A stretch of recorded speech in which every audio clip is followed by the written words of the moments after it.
우리는 간혹 누군가가 보여주는 표면적인 행동만 보고 우리들 멋대로 그들을 평가하곤 합니다. 반대로 나의 겉모습만 보고 날 판단해버리는 주변 사람들에게 상처받는 일들이 생기기도 하죠. 모두가 역지사지의 마음으로 서로를 바라볼 수 있다면 좋겠지만 현실은 다릅니다. 이런 세상에서 포기하지 않고 앞으로 나아가기 위해선 우리는 어떤 자세로 살아가야 할까요? 2024년 개봉하여 어마어마한 오프닝 기록을 세우고 전 세계적으로 약 7억 5천만 달러, 즉 제작비의 5배를 넘는 수익을 기록한 뮤지컬 영화 위키드입니다. 이야기에 파고들어 이것저것 펼쳐보는 꿈보다 해몽, 지금 바로 시작해보겠습니다. 영화 위키드 첫 번째 이야기, 겉과 속, 우리는 무엇으로 사람을 판단하는가?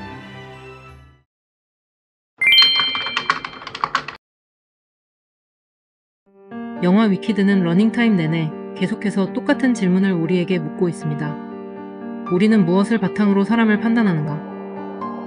초록색 피부를 가진 주인공 엘파바는 바로 그 피부 색깔 때문에 태어날 때부터 사람들에게 두려움과 혐오의 대상이 됩니다. 영화가 시작하자마자 펼쳐지는 노래의 제목, 그 누구도 마녀를 애도하지 않는다.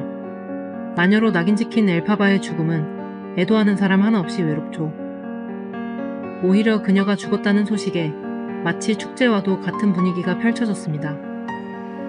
모두가 외칩니다. 굿 뉴스, 마녀가 죽었어요. 이 장면은 단순한 극중 상황이 아니라 관객인 우리를 향해 교묘하게 장치된 함정입니다. 영화에 등장하는 시민들 중 마녀를 직접 만나본 사람들은 몇 명쯤 될까요? 함께 노래하며 기뻐하고 있는 사람들 중 대다수는 그저 소문만 듣고 마녀를 미워했을 겁니다. 그리고 관객인 우리들 역시 죽었다는 마녀가 누구인지 어떤 삶을 살아왔는지 아직 알지 못합니다. 하지만 위키드 위치, 죽은 마녀, 굿 뉴스 같은 단어들을 들으며 자연스럽게 아, 나쁜 사람이 죽었나 보다 하고 받아들이게 되죠. 그런데 애초에 그녀는 마녀가 맞기는 할까요? 우리가 그녀를 마녀라고 믿게 된 건 진짜 그녀를 알아서였을까요? 아직 그녀의 얼굴을 본 적도 목소리를 들어본 적도 없는데 말이죠. 사람들은 선이 악을 이겼다라며 노래하고 있는데요. 누군가의 죽음을 이렇게까지 기뻐하는 모습이 여러분에게는 선하게 보이시나요? 겉으로 주어지는 정보에만 기대어 누군가를 판단하는 것, 우리 모두 쉽게 하는 실수입니다.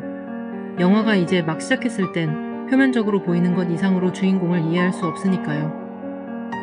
그 사람의 본 모습을 알기 위해선 영화를 중간에 멈추지 않고 끝까지 봐야만 합니다.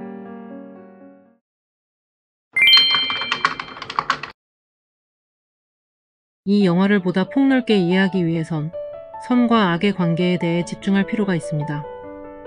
이야기에 구조적으로 글린다는 선함을, 그리고 엘파바는 악함을 대표하고 있지요. 우리는 글린다와 엘파바의 움직임을 통해 선과 악의 아이러니한 상관관계를 따라가 볼 수 있습니다. 선은 영어로 굿으로 표현되며 이것은 착하다라는 의미이기도 합니다. 원작 속 굿 위치 글린다 라는 표현 역시 착한 마녀 글린다로 번역되고 있죠. 하지만 그것이 이 단어의 단 하나뿐인 의미는 아닙니다. 을에 그렇듯 한 단어에는 여러 의미가 담길 수 있습니다. 극중 글린다는 보크에게 부탁하여 다리가 불편한 친구 네사를 챙기는 선함을 보여주지만 우리는 모두 알고 있습니다. 사실 이 행동은 보크와 데이트하고 싶지 않아 적당한 핑계로 그를 떼어낸 글린다의 이기적인 진심이라는 걸요. 그리고 이를 지켜본 피에로는 웃으며 이렇게 말합니다. 이 말은 표면적으로는 칭찬처럼 들리지만 그 이면에는 묘한 아이러니가 담겨 있죠. 넌 정말 선하다, 넌 정말 착해 라는 의미보다는 너 좀 잘한다? 또는 넌 사람을 정말 잘 다룬다 라는 의미에 가까웠을 겁니다. 이 장면에서 글린다는 결코 선하지 않으니까요. 사회는 다차원적이고 단 하나의 정답만이 존재하지는 않습니다. 누군가에게는 정답인 일이 다른 누군가에게는 치명적인 오답이 되기도 합니다. 어느 국가에서는 전쟁 영웅인 사람이 적대국 입장에선 테러리스트로 보이는 것처럼요. 그렇다 보니 선은 보통 다수의 이익을 위해 규정되고 있으며 그것이 나의 이익과 항상 딱 맞아떨어지지는 않습니다. 만약 운이 좋게도 내가 그 다수에 포함되어 있다면 문제가 없습니다. 마치 평범한 피부색을 가지고 태어난 글린다처럼요. 그러나 다수의 방향이 반드시 도덕적인 선함과 일치하지는 않습니다. 어릴 때부터 외모 때문에 놀림과 따돌림을 당해온 엘파바는 사실은 정의롭고 따뜻한 아이였습니다. 그리고 처음에는 자신의 아름다운 내면이 외모로도 드러나길 바랐습니다. 그녀는 노래하죠. 그리고 언젠가 그가 내게 이렇게 말할 거야. 엘파바, 너처럼 뛰어난 소녀는 이런 아름다운 내면에 어울리는 겉모습도 가져야 하지 않겠니? 엘파바에게는 꿈이 있었습니다. 하루빨리 마법사를 만나 나의 빛나는 실력과 아름다운 내면을 인정받고 그 대가로 평범한 피부색을 소원으로 빌겠다고요. 선하면 아름다워야 한다는 생각. 좋은 사람이라면 겉모습에서 역시 그 좋음이 드러날 것이라는 기대입니다. 하지만 극이 흘러 엘파바와 글린다가 친구가 되었을 때 글린다는 엘파바에게 이렇게 말합니다. 중요한 건 인기야. 실력 같은 건 문제가 아니고 사람들이 널 어떻게 보느냐가 전부지. 그러니까 정말 똑똑한 사람이라면 아주 인기 있는 사람이 되는 게 현명해. 바로 너처럼. 글린다의 메인 스코어 파퓰러는 유쾌한 분위기와 달리 굉장히 복합적인 감정을 담고 있습니다. 표면적으로는 엘파바를 사회에 더 잘 어울리게 돕겠다는 말처럼 보이지만 그 안에는 글린다 자신의 그림자도 담겨 있지요. 글린다는 엘파바와는 달리 그야말로 인기쟁이 그 자체로 살아왔습니다. 그녀의 천사 같은 겉모습을 보는 사람들은 그녀의 내면도 그만큼 아름다우리라 쉽게 기대했습니다. 글린다도 어느 정도는 이런 시선과 평가를 즐겼을 겁니다. 타인의 기대에 부응하며 착한 사람, 완벽한 사람으로 사는 삶, 그 대신 돌아오는 인기. 그녀는 인기라는 방식의 주목과 사랑을 가장 익숙한 보상으로 여겨왔을 겁니다. 하지만 그건 어디까지나 그녀의 내면이 겉모습과 100% 일치했을 때까지의 이야기지요. 속마음이 그렇지 않은데 그런 척 하는 것은 생각보다 더 괴롭습니다.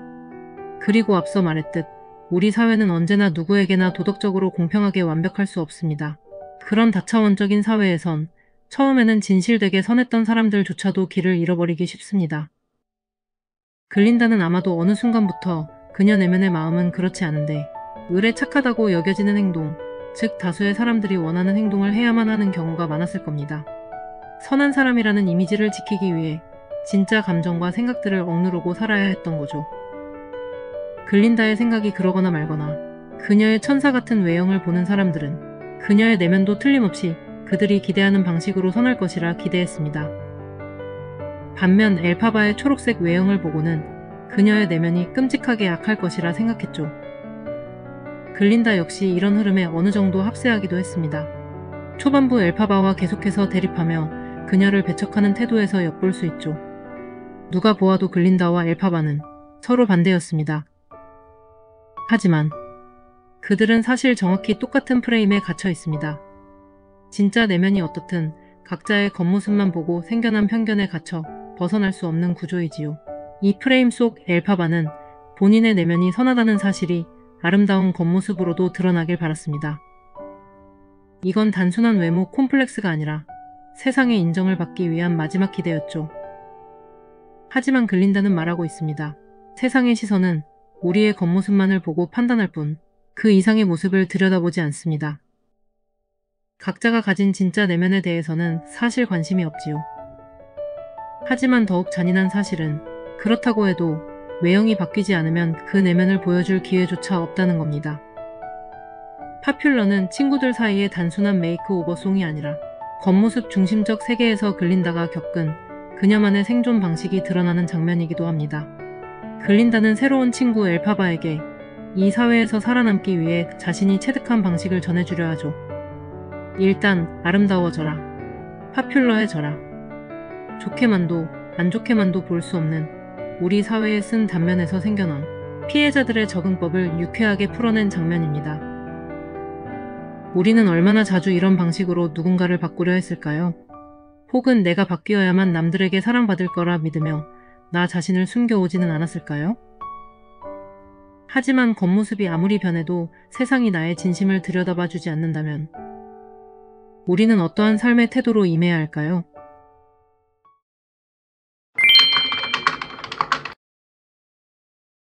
이 영화에는 그리머리라는 마법책이 등장합니다. 영화의 중후반부 스토리를 견인하는 아주 중요한 존재로서 아무도 읽을 수 없는 책입니다. 선택받은 자, 즉 엘파바만이 그 책 속 문장들을 해독할 수 있죠. 겉모습은 낡은 책처럼 보이지만 그 속에는 아무도 풀지 못한 진실과 권력이 담겨 있습니다. 이 책의 존재는 고전적인 속담 하나를 직관적으로 떠올리게 합니다. 책 표지만 보고 그 내용을 판단하지 말라. 즉, 겉모습만 보고 속을 판단하면 안 된다. 이 속담은 위키드 전반에 흐르는 메시지를 응축하고 있죠. 그리머리는 이 이야기 전체를 압축하는 메타포입니다. 우리는 종종 어떤 사람이 눈을 못 마주치거나 혹은 목소리가 작다고 해서 그 사람의 의견이 없다고 오해하죠. 이렇게 겉모습만 보고 내면을 이해한다고 착각하는 것, 일상생활에서 자주 일어나는 일들입니다. 이 속담이 아주 오랜 기간 널리 사용되고 있을 만큼 사회에서 이런 실수들은 만연합니다. 그러나 엘파바는 그런 시선을 거슬러 올라가며 그럼에도 불구하고 들어보려는 사람입니다. 보통 사람은 읽지 못하지만 누군가는 해석해낼 수 있는 내면의 진실. 엘파바는 바로 그런 존재인 거죠. 그녀는 말하는 동물들의 겉모습에 편견을 가지지 않고 친구가 되며 그들 내면의 말들에 귀를 기울입니다. 본인 역시 겉으로 보기에 끔찍한 마녀지만 그 내면에는 누구보다 인간적인 마음이 있는 것처럼 남들에게도 겉모습과 꼭 일치하지만은 않는 내면의 진실이 존재하리라 믿습니다. 영화의 초반부 부모님에게 외면받은 어린 엘파바는 말하는 곰 유모의 손에서 자랐습니다. 이때까지만 해도 동물들의 권리는 사람의 권리와 유사해 보였죠. 그러나 중반으로 흘러갈수록 딜라몬드 교수님을 비롯한 동물들은 교단에 서는 것이 금지되고 어린 동물들이 말하는 법을 배우지 못하도록 케이지에 가두는 등 온갖 차별과 핍박을 받게 됩니다. 에메랄드 시티를 지키던 원숭이 경비병들은 마법사의 수작에 제대로 된 거절의 의사표현도 하지 못하고 날개가 도단하게 되죠.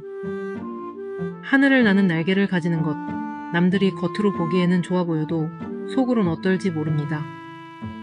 아니나 다를까 원숭이들은 날개를 바라지 않았다는 사실이 드러나게 됩니다. 듣기 좋아 보이던 날개는 사실 마법사의 필요에 의해 만들어진 선일 뿐이었습니다. 원치 않는 자에게 강제로 드리워지는 순간 이것은 더 이상 도덕적인 가치를 가진 선, 즉 좋음이 아닙니다. 이를 통해 엘파바는 마법사의 진실을 눈치채게 됩니다. 읽을 수 없는 자들의 판단과 편견을 엘파바는 더 이상 믿을 수 없었습니다. 모든 해석의 열쇠는 읽을 수 있는 자, 즉 그녀 자신에게 달려 있었죠. 그 순간부터 하늘처럼 받들고 선망하던 마법사에 대한 엘파바의 저항이 시작됩니다. 그리머리를 읽는다는 건 아무도 해석하지 못한 세계의 질서를 이제 스스로 다시 써 내려갈 수 있다는 뜻입니다. 겉모습만으로 진실이 결정되고 허상으로 권력이 세워졌던 이 세계에서 엘파바만이 그 진실의 본문을 해석할 수 있는 존재라는 점을 확인한 것이지요. 읽을 수 있는 자만이 세상을 다시 정의할 수 있습니다. 그리머리는 곧 권력이고 그건 사람들의 내면을 읽을 줄 아는 자만의 언어로 쓰여 있죠. 그리고 엘파바는 그 언어를 해독하는 유일한 존재입니다. 마법사와는 달리 그녀는 그리머리의 내용, 그리고 타인의 내면을 읽는 진정한 힘을 가졌으니까요.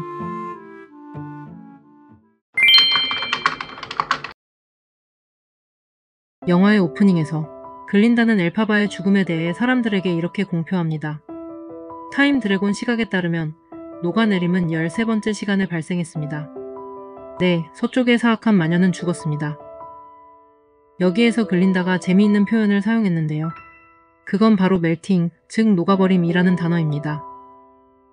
하지만 알고 계셨나요? 이 녹아버렸다는 말, 사실은 영화 속에서 딱 한 번 더 반복됩니다. 영화 초반부 엘파바는 노래하죠. 그리고 난 마법사 옆에 서 있을 거야. 그럼 난 너무 행복해서 정말 녹아버릴지도 몰라. 즉, 이 영화에서 표현하는 멜트는 물에 녹아 사라진 주인공의 죽음을 뜻하기도 하지만 동시에 주인공이 마법사를 만났을 때 느끼길 기대하는 행복과 희망의 감정으로 사용되고 있기도 하죠. 죽음과 희망, 절망과 기쁨, 같은 단어 안에 두 개의 전혀 다른 정서가 담겨 있습니다. 영화의 시작부터 언급된 엘파바의 죽음이 정말 비극적 엔딩을 의미하고 있을까요? 녹아버림에 대한 중의적 표현은 이 이야기의 끝에서 어쩌면 엘파바가 행복할지도 모른다는 기대를 하게 만듭니다. 영화의 끝, 엘파바의 메인 스코어 디파인 그래비티에서 이런 암시를 뿌려두고 있는데요. 그녀는 스스로 악을 자처하면서도 전혀 불행하거나 불안해 보이지 않습니다. 오히려 처음으로 스스로의 운명을 선택한 아주 단단한 사람으로 보입니다. 겉만 보고 멋대로 판단하는 이 세상의 시선을 더 이상 피하지 않고 오히려 정면으로 받아들인 결과였죠. 그렇다면 엘파바와 함께 떠나지 않은 글린다는 과연 이 세상에 굴복한 걸까요? 이 내용에 대해서는 다른 영상에서 더 구체적으로 다뤄보도록 하겠습니다. 이번 화에서는 영화 위키드에 대한 첫 번째 해몽을 나누어 보았습니다. 겉과 속, 우리는 무엇으로 사람을 판단하는가? 이 영화는 말합니다. 겉으로 보이는 게 전부는 아니라고. 선함과 악함은 눈으로 보이는 것이 아니라 내면을 들춰서 해석해내야 하는 것이라고. 우리는 이 이야기를 통해 스스로에게 물을 수 있습니다. 나는 누군가를 겉모습으로만 판단하고 있지는 않은가? 나는 착한 사람이길 자처하면서도 누군가의 녹아버림을 축하하고 있진 않은가? 진짜 마법은 해석에서 시작됩니다. 그 진실을 들여다보는 눈이 있다면 우리는 직접 만나지 못하고 소문으로만 들어온 마녀의 죽음을 애도할 수 있을지도 모릅니다. 당신은 이 영화 속 어떤 캐릭터에게 더 공감하셨나요? 글린다인가요? 엘파바인가요? 혹은 마법사? 댓글로 여러분의 생각도 함께 나눠주세요. 다음 화에서는 영화 위키드 안에 배치된 위선과 위악의 구조를 파헤쳐 보겠습니다. 이 영화 속 진짜 악은 누구였을까요?